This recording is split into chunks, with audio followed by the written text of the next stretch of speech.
In this lecture, I am going to explain about the introduction to basic electrical engineering. Let's see first the atomic structure. An element is defined as a substance which cannot be decomposed into other substances. For example, hydrogen, oxygen, helium, etc. Is water an element? No, water is not an element because water is composed of hydrogen and oxygen. So water is not an element. An element is a substance which cannot be decomposed into any other substances. Then what is meant by an atom? Smallest particle of an element which take parts in chemical reaction is known as an atom. Everything in this universe is made up of atoms. Atoms are made up of electrons, protons and neutrons. Then what is meant by positive and negative ion? As you all know, when an electron is removed from a neutral atom, this atom becomes positively charged and is known as positive ion. Similarly, if an electron is added to the neutral atom, it becomes negatively charged and is called as a negative ion. Then, force. Force, as you all know, force means F is equal to ma. Then, unit of force is Newton. 1 Newton is defined as the force which when applied to a mass of 1 kilogram gives an acceleration of 1 meter per second square. That is F is equal to ma, where m in kilogram and acceleration in meter per second square. Then next is current. As you all know, controlled movement of electrons through a substance is called current. Current is an important parameter in an electrical engineering. An electric current is said to exist when there is a net flow of electric charge through a region. SI unit of current is ampere. SI means System International Unit. It has been adopted by most of the countries of the world. So, SI unit of current is ampere. Then what is meant by 1 ampere? 1 ampere is defined as the current which is maintained in 2 straight parallel conductors of infinite length of negligible cross section and kept 1 meter apart in vacuum produces a force equal to 2 into 10 raised to minus 7 Newton per meter of length.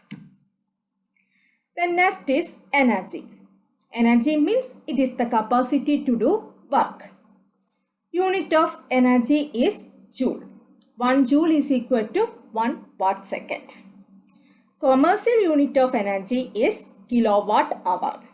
That is kWh. Next parameter is electromotive force. Electromotive force means it is the force that causes current of electricity to flow. Then, what is meant by potential difference or potential difference between 2 points is the electric pressure or voltage required to drive the current in between them. A difference in potential that tends to give rise to an electric current. Then, what is the unit of this potential difference? Potential difference will be having the unit volt. Then what is meant by 1 volt? 1 volt is defined as the 1 joule of work done in transferring 1 coulomb of charge from one point to another. So SI unit of potential difference is volt and 1 volt is defined as the 1 joule of work done in transferring 1 coulomb of charge from one point to another. This voltage and electric potential difference are the same. Then next is power. Power means rate of doing work. SI unit of power is watt. Then 1 watt means 1 joule per second. Then next is resistance. As you all know, resistance is defined as the physical property of a substance due to which it opposes the flow of electric current through it. So, SI unit of resistance is ohm. The next is law of resistance. What is meant by law of resistance? Resistance of a conductor such as a wire of uniform cross section depends upon the following factors. R is equal to rho L by A. Rho means specific resistance or resistivity. L means length, so resistance is directly proportional to length. Then A means area of cross section, so resistance is inversely proportional to area of cross section, and rho means specific resistance or resistivity, and it is also known as the nature of the material. This resistance also depends upon the temperature of the conductor. So resistance of a conductor is directly proportional to temperature of the conductor. So resistance of a conductor depends upon the following factors. R is equal to rho L by A. Then next we can go through an important law which is known as Ohm's law. As you all know, V by I is equal to constant which is equal to R. That is known as Ohm's law. In words, it can be said that ratio of potential difference V between the ends of a conductor, that is this V, to the current I flowing through them is a constant provided the temperature does not change. So the condition is without changing temperature, V by I should be a constant, which is known as Ohm's law. Then as you all know, 1 mega ohm means 10 raised to 6 ohm. Kilo ohm means 10 raised to 3. Milli ohm means 10 raised to minus 3 and micro ohm means 10 raised to minus 6 ohm. This you have to apply while doing problems. Then next is linear and non-linear resistors. As the name itself, linear resistor means which obeys Ohm's law. That is, plot will be a straight line. Non-linear resistor means which does not obey Ohm's law. Your plot will be a curve. Then what are the limitations of Ohm's law? Ohm's law can be applicable only for metal conductors at constant temperature. If the temperature changes, the law is not applicable. Then, it does not apply to non-linear devices such as Zener diode, semiconductors, arc lamps, etc. It also cannot be applied to all non-metallic conductors. For example, for silicon carbide, the relationship V is equal to Ki raised to M, where K and M are constants, M is less than unity. For silicon carbide, this Ohm's law cannot be applied since it is a non-metallic conductor. Then it is not applicable for non-linear devices such as Zener diodes, semiconductors, arc lamps, etc. Next is the important part in electrical engineering, which is the division of current and voltage. Figure shows two resistors in parallel with a current source Is. This current source is divided into two currents I1 and I2 are shown in the figure. We want to find the value for this I1 as well as this I2.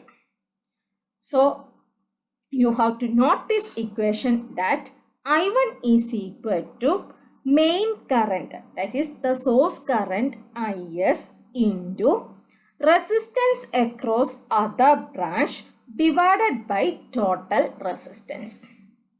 Here you can see I1 is equal to Is into resistance across other branch is denoted as R2, which is divided by total resistance, that is R1 plus R2. Similarly, you can find out the value of current through this resistor R2. Value of current through R2 is given as I2. I2 is equal to source current IS into resistance across other branch, that is IS into R1 divided by total resistance, which is equal to R1 plus R2. This equation you have to note while doing problems. Then next is division of voltage. This is also important. Here you can see V of t is the total voltage, which is divided into two voltages. Voltage across R1 is V1 of t and voltage across R2 is V2 of t. Suppose you have to find out the value from V1 of t and V2 of t. Here you can directly apply the equation V1 of t is equal to total voltage, that is total V of t into this resistance R1 divided by R1 plus R2. Similarly, V2 of t is equal to V of t into R2 divided by total resistance R1 plus R2.